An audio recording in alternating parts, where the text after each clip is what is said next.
రీసెంట్‌గా మన సబ్‌స్క్రైబర్స్ ఎక్కువ మంది చాలా కామెంట్స్ అనేవి చేయడం జరుగుతుందండి. అదే మీరు కట్టుబడి గురించి కూడా వీడియోస్ అనేవి అప్‌లోడ్ చేయండి. వాటి గురించి కూడా కొంత ఇన్ఫర్మేషన్ అనేది తెలుసుకోవాలనుకుంటున్నాం అని చెప్పి అడుగుతూ ఉన్నారండి. ఈ వీడియోలో మీకు కట్టుబడికి బ్రిక్ వర్క్‌కి సంబంధించిన కంప్లీట్ ఇన్ఫర్మేషన్ అనేది అందించబోతున్నాం. అంటే మొత్తం మీరిక్కడ చూస్తుంది మనం హౌస్ కన్‌స్ట్రక్షన్‌లో ఒక సీరీస్‌గా వీడియోస్ అనేవి చేసుకుంటూ వెళ్తున్నాం. అందులో భాగంగానే మీరు చూస్తున్న ఈ హౌస్ మొత్తం స్క్వేర్ ఫీట్ ఏరియా అనేది 2000 స్క్వేర్ ఫీట్ ఏరియా అనేది వస్తుంది. వాల్స్ అన్నీ కూడా మొత్తం 9 ఇంచెస్ వాల్స్ అనేవి చుట్టూ గూడా కట్టడం జరిగింది. అలాగే లోపల పక్క కట్టుకున్న వాల్స్ కూడా మనకి మొత్తం 9 ఇంచుల వాల్స్‌నే కట్టడం అయితే జరిగిందనమాట. సో, దీని మొత్తానికి బ్రిక్స్ అనేవి ఎన్ని పట్టినియి, ఏ వాల్‌కి ఎన్నెన్ని బ్రిక్స్ పట్టినియి, వాటి యొక్క ధర ఎంత, అలాగే శాండ్ యొక్క ధర గావచ్చు, సిమెంట్ యొక్క ధర గావచ్చు, వర్క్ మొత్తం ఎన్ని రోజులు చేశారు, వారికి లేబర్ కాస్ట్ అనేది ఎంతయింది, వారికి సంబంధించిన డీటెయిల్సు, ఇలా మనం మొత్తం ఇన్ఫర్మేషన్ అనేది ఈ వీడియోలో అయితే తెలుసుకునే ప్రయత్నం అయితే చేద్దామండి. మొత్తం ఈ హౌస్‌కి సంబంధించి 2 స్లాపులు వేసేసి మొత్తం కంప్లీట్ చేయడానికి మొత్తంగా 74 రోజుల వరకు కూడా వర్క్ అనేది కంప్లీట్ అయితే చేయడం జరిగింది. వాటికి సంబంధించిన వీడియోస్ అన్నీ కూడా ఒక సీరీస్ రూపంలో మన ఛానెల్‌లో ఉంటాయి. ప్లే లిస్ట్‌లో కూడా ఉంటాయి. ఒకసారి చెక్ చేయండి. ఇక 74 రోజు వర్క్ నుంచి మొత్తం మీరు చూస్తున్న ఈ కట్టుబడి ఏదైతే ఉందో, ఈ కట్టుబడి మొత్తం 2 వారాల పాటు కట్టడం అయితే జరిగిందనమాట. మొత్తంగా ఒక రోజుకి 5గురు మేస్త్రులు, 5గురు కూలి మనుషుల కాడికి మొత్తం 10 మంది చొప్పున రోజుకి పని చేయడం జరిగింది. అలా 2 వారాలు వర్క్ చేస్తేనే మీరు చూస్తున్న ఈ కట్టుబడి మొత్తం గూడా పూర్తనేది అవ్వటం జరిగింది. ఇందులో కొంత హైట్ అంటే ఒక 4 అడుగుల హైట్ వచ్చిన తర్వాత మొత్తం 4 ఇంచ్ బెడ్ అనేది వేయటం జరిగింది. అది కూడా మీరు చూడవచ్చు. అలాగే దర్వాజాలు నుంచోబెట్టడం, కిటికీలు పెట్టడం, వాటిని కరెక్ట్ పొజిషన్‌లో పెట్టి కట్టుబడి అనేది కట్టటం. అలాగే ఈ దర్వాజాలకి, కిటికీలకి అయిన బడ్జెట్ యొక్క వివరాలు ఇలా మొత్తం తెలుసుకుందాం. ముందుగా బ్రిక్ వర్క్‌కి సంబంధించి ఏ ఏ వాల్‌కి ఎన్నెన్ని బ్రిక్స్ పట్టినియి అనేది ఫస్ట్ తెలుసుకుందాం. ఇప్పుడు కిచెన్‌లో ఉన్నాం. కిచెన్‌లో ఇక్కడ చూస్తున్న ఈ గోడకి కావచ్చు, అలాగే ఇప్పుడు ఇక్కడ దర్వాజా పెట్టి కట్టారు కదా! ఈ గోడకి కావచ్చు, అలాగే ఆ గోడ, దాని బ్యాక్ సైడ్ గోడ. ఈ 4 గోడలకి కలుపుకొని 4000 బ్రిక్స్, ఇటుక రాళ్ళు 4000 బ్రిక్స్ అయితే పట్టినియి. అలాగే ఈ వాల్ చూస్తున్నారు కదా! దీనికొచ్చేసరికి 899 బ్రిక్స్ అయితే ఈ వాల్‌లో పట్టడం జరిగింది. సో, ఇలాగే దీనికి ఎన్ని పడతాయి అనేది కూడా చూద్దాం. అలాగే ఆ వాల్‌కి ఎన్ని పడతాయి అనేది కూడా చూద్దాం. ఆ ఫ్రంట్‌లో కనిపించే వాల్‌లో మొత్తం కట్టుబడికి యూజ్ చేసే రాళ్ళొచ్చేసరికి 736 బ్రిక్స్ అనేవి పడతాయి. పెద్ద విండో 4 కాణాల విండో ఉంది కాబట్టి. అలాగే ఈ విండో అనేది ఇక్కడ చిన్నదనేది వస్తుంది కాబట్టి, సో, ఇక్కడ విండో పెట్టిన ఏదైనా కాణాలాగా వదిలినది ఏది చేసినా సరే ఇది కొంచెం సైజ్ అనేది తగ్గుతుంది కాబట్టి దీనికి సంబంధించి 870 రాళ్ళనేవి ఈ వాల్ కట్టడానికి పడుతున్నాయి. ఇంతటితో ఇవి కంప్లీటు. ఆ వాల్‌కి ఎంత అవుతుందో చూద్దాం. చూస్తున్నారు కదా! కంప్లీట్‌గా విండో కూడా ఏం రాలేదు. మొత్తం కట్టుబడే వచ్చింది. దానికి 1260 బ్రిక్స్ అనేవి పట్టడం జరిగింది. 9 ఇంచ్ వాల్ అనమాట. అలాగే ఇక్కడ దీనికి దర్వాజా వచ్చింది. ఈ వాల్‌కి సంబంధించి ఇవి మొత్తం కూడా 1044 బ్రిక్స్ అనేవి ఈ వాల్‌లో పట్టడం జరిగింది. ఇవి బెడ్‌రూమ్‌లో ఇచ్చిన వాల్స్ అండి. బెడ్‌రూమ్‌లో వచ్చేసరికి మనకి ఇటువైపు చూసినట్లయితే ఇక్కడ ఎంప్టీ వాలు, చిన్న కానా ఒకటి ఇచ్చారు. సో, దానికి 42 రాళ్ళనేవి లెస్ చేసుకోవాలి. సో, ఇది మొత్తం 9 ఇంచ్ వాలు. అలాగే దీనికి ఆపోజిట్ ఇది 9 ఇంచ్ వాలు. దీనికి, దీనికి కలుపుకొని మనకి ఈ వాల్‌కొచ్చేసరికి 930 బ్రిక్స్ పట్టినియి. దీనికొచ్చేసరికి 888 బ్రిక్స్ అనేవి పట్టడం జరిగింది. ఇక ఈ బాత్రూమ్ దగ్గర కట్టారు కదా! ఇది 4 ఇంచ్ వాల్ అనమాట. ఈ బాత్రూమ్‌కొచ్చేసరికి 485 బ్రిక్స్ అనేవి పట్టడం జరిగింది. ఇది 4 ఇంచ్ వాల్ అనమాట. ఇది గాని, ఈ సైడ్ కట్టేది గాని మొత్తం కలుపుకొని 485 బ్రిక్స్. ఈ వాల్‌కొచ్చేసరికి 744 బ్రిక్స్ పట్టినియి. పెద్ద విండో 4 కణాల విండో వచ్చింది కాబట్టి. అలాగే ఇక్కడ చూస్తున్నారు కదా! ఈ పెద్ద దర్వాజా అనేది వచ్చింది. నార్మల్ దర్వాజా కన్నా ఇది చాలా పెద్దదనమాట. సో, దీనికి ఎన్ని రాళ్ళ బ్రిక్స్ పట్టినియి అనేది చూద్దాం.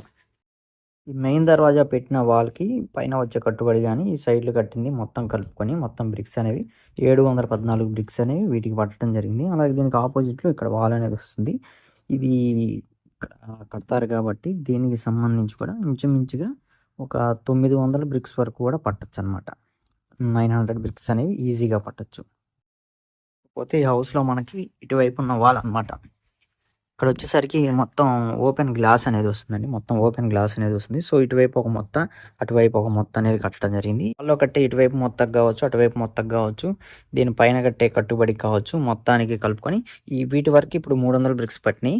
పైన దానికి 215 బ్రిక్స్ అనేవి పడతాయన్నమాట.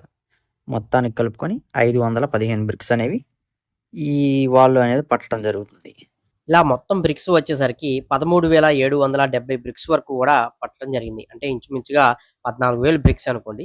14,000 బ్రిక్స్‌కి ఒక బ్రిక్ ధర రూ. 10 చొప్పున చూసుకున్నా సరే మనకి రూ. 1,40,000 వరకు కూడా ఓన్లీ రెడ్ బ్రిక్స్ ఏవైతే ఉన్నాయో ఈ బ్రిక్స్‌కి సంబంధించిన కాస్ట్ అనేది అవుతుందన్నమాట. అలాగే ఇవి మొత్తం కూడా కట్టడానికి సిమెంట్ బ్యాగ్స్ వచ్చేసరికి ఆల్మోస్ట్ 120 బ్యాగ్స్ నుంచి 140 బ్యాగ్స్ వరకు కూడా పట్టడం అయితే జరిగిందనమాట. అంటే ఇందులో కాంక్రీట్ అనేది వేయడం జరిగింది. విండోస్ పైన వేసే లెంటల్ దగ్గర వేసే కాంక్రీట్ అనేది ఉంటుంది కదా! ఇది కావచ్చు. అలాగే మనకి 4 అడుగుల్లో వేసిన కాంక్రీట్ బెడ్ ఏదైతే ఉందో దానికి సంబంధించిన కాంక్రీట్ కావచ్చు. వీటిలన్నిటికి కలుపుకొని సిమెంట్ బ్యాగ్స్ అనమాట. మొత్తంగా 140 బ్యాగ్స్. ఒక బ్యాగ్ ధర రూ. 320 చొప్పున మనకి రూ. 44,800 వరకు కూడా ఖర్చనేది అవ్వటం జరిగింది. అలాగే శాండ్ అండి. ఇసుక వచ్చేసరికి 8 యూనిట్స్ వరకు కూడా పట్టడం జరిగింది. అంటే 8 ట్రాక్టర్స్ అనమాట. ఒక ట్రాక్టర్ ధరే మనకి రూ. 5,000 చొప్పున తీసుకుంటున్నారు కాబట్టి మొత్తంగా రూ. 40,000 అనేది శాండ్‌కి సంబంధించి ఖర్చనేది అయిందనమాట. అలాగే మనకి ఇందులోకి యూజ్ చేసిన అగ్రిగేట్స్ ఏవైతే ఉన్నాయో ఇవి 20 కాంక్రీట్ అనేది అగ్రిగేట్స్ అనేవి యూజ్ చేయడం జరిగిందనమాట. సో ఇది 2 యూనిట్లు అనేది పట్టింది కాబట్టి ఒక యూనిట్ ధర రూ. 4,000 చొప్పున రూ. 8,000 అనేది ఖర్చనేది అవుతుంది. ఇక మొత్తం వర్క్ అనేది చేయడానికి లేబర్ కాస్ట్ వచ్చేసరికి 2 వారాలనేది మొత్తం 12 రోజులు వర్క్ అనేది చేయడం జరిగిందనమాట. సో ఈ 12 రోజులకి సంబంధించి మొత్తం బడ్జెట్ అనేది రోజుకు రూ. 10,000 చొప్పున 12 రోజులకి సంబంధించి రూ. 1,60,000 వరకు కూడా వర్క్ చేసిన వారికి మాత్రమే బడ్జెట్ అనేది అవ్వటం జరిగింది. అంటే యాక్చువల్లీ ఈ అమౌంట్ అనేది మేస్త్రి గారికి కాంట్రాక్ట్ బేసిక్‌లో ఉంటుంది. కాకపోతే వర్క్ చేసిన వారికి మాత్రమే వర్క్ ఎంతమంది అయితే చేశారో వారికి మా ఏరియాలో ఇస్తున్న లేబర్ ఎంతైతే ఉందో దాన్ని కాస్ట్ అనేది ఇంక్లూడ్ చేసి మీకైతే చెప్పడం జరుగుతుందనమాట. మేస్త్రి గారు అనేది ఇంకొంచెం ఎక్స్‌ట్రానే తీసుకుంటారు అమౌంట్ అనేది. సో ఇలా ఉంటుందనమాట. అలాగే వీటికి సంబంధించి దర్వాజాలనేవి పెట్టడం జరిగింది. కిటికీలనేవి పెట్టడం జరిగిందనమాట. ఈ దర్వాజాలు, కిటికీలు ఇవన్నీ కూడా డబ్ల్యూపీసీ మెటీరియల్ తోటి చేసినవి యూజ్ చేయడం అయితే జరిగిందండి. మొత్తం మెటీరియల్ కలుపుకొని మనకి ఇంచుమించుగా రూ. 40,000 వరకు కూడా ఖర్చనేది అవ్వడం జరిగిందనమాట. దర్వాజాలనేవి ఫ్రంట్ ఎదురువైపు చూసిన దర్వాజా అనేది పెద్దదొస్తుంది. అలాగే 4 కాణాల విండోస్ అనేవి 2 పెద్దవనేవి రావడం జరుగుతుంది. ఇక బెడ్‌రూమ్‌కు, కిచెను అలాగే హాల్‌లో వచ్చిన మరొక దర్వాజా కావచ్చు. అలాగే బెడ్‌రూమ్‌లో ఇచ్చిన విండో అనేది చిన్నది 2 కాణాల విండో అనేది తీసుకోవడం జరిగింది. వీటిలన్నిటికి కలుపుకొని రూ. 40,000 బడ్జెట్ అనేది అవ్వటం జరిగిందనమాట. ఇక ఫైనల్‌గా మొత్తం కాస్ట్ అనేది ఎంతయింది అన్నట్లయితే 2000 స్క్వేర్ ఫీట్ ఏరియాలో మొత్తం బ్రిక్ వర్క్‌తో సహా మొత్తం పూర్తి చేసుకుంటానికి ఆయన బడ్జెట్ రూ. 4,32,800 వరకు కూడా కాస్ట్ అనేది అవ్వటం జరిగిందనమాట. సో మీరు ఇక్కడ గుర్తుపెట్టుకోండి అన్నీ కూడా 9 ఇంచెస్ వాల్స్ అనేవి మాత్రమే కట్టడం జరిగింది.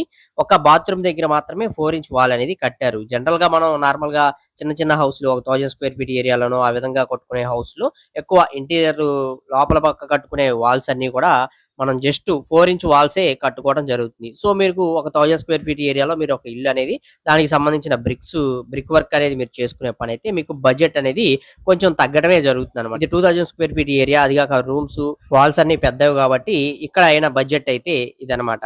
సో ఈ వీడియోలోని ఫైనల్ ఇన్ఫర్మేషన్ అయితే ఇదేనండి. మొత్తంగా ఈ వర్క్ మొత్తం పూర్తి చేసుకున్న 74 రోజుల నుంచి మనకి 86 రోజుల వరకు కూడా మొత్తం ప్రాసెస్ అనేది జరిగిందనమాట. ఇక ఇక్కడి నుంచి 86వ రోజు నుంచి మీకు జరిగే ప్రాసెసింగ్ అనేది నేను నెక్స్ట్ వీడియో రూపంలో మీకైతే తెలియజేస్తానండి. ఈ సిరీస్‌లో వీడియోస్ అనేవి ఎవరైనా మిస్ అయినట్లయితే మీకు ఇక్కడ ఎండ్ స్క్రీన్‌లో ఇస్తాను. అలాగే ప్లేలిస్ట్ అనేది క్రియేట్ చేసి పెట్టడం జరిగింది. అందులో కూడా ఈ వీడియోస్ అనేవి స్టార్టింగ్ పుట్టింగ్స్ దగ్గర నుంచి ఇప్పటి వరకు కూడా మొత్తం వీడియోస్ అనేవి అప్‌లోడ్ అనేది చేయడం జరిగింది. మొత్తం ఒకసారి చెక్ చేయండి. వీడియో నచ్చితే లైక్ చేయండి. మరిన్ని వీడియోస్ కోసం ఛానెల్‌ని సబ్స్క్రైబ్ చేసుకోండి.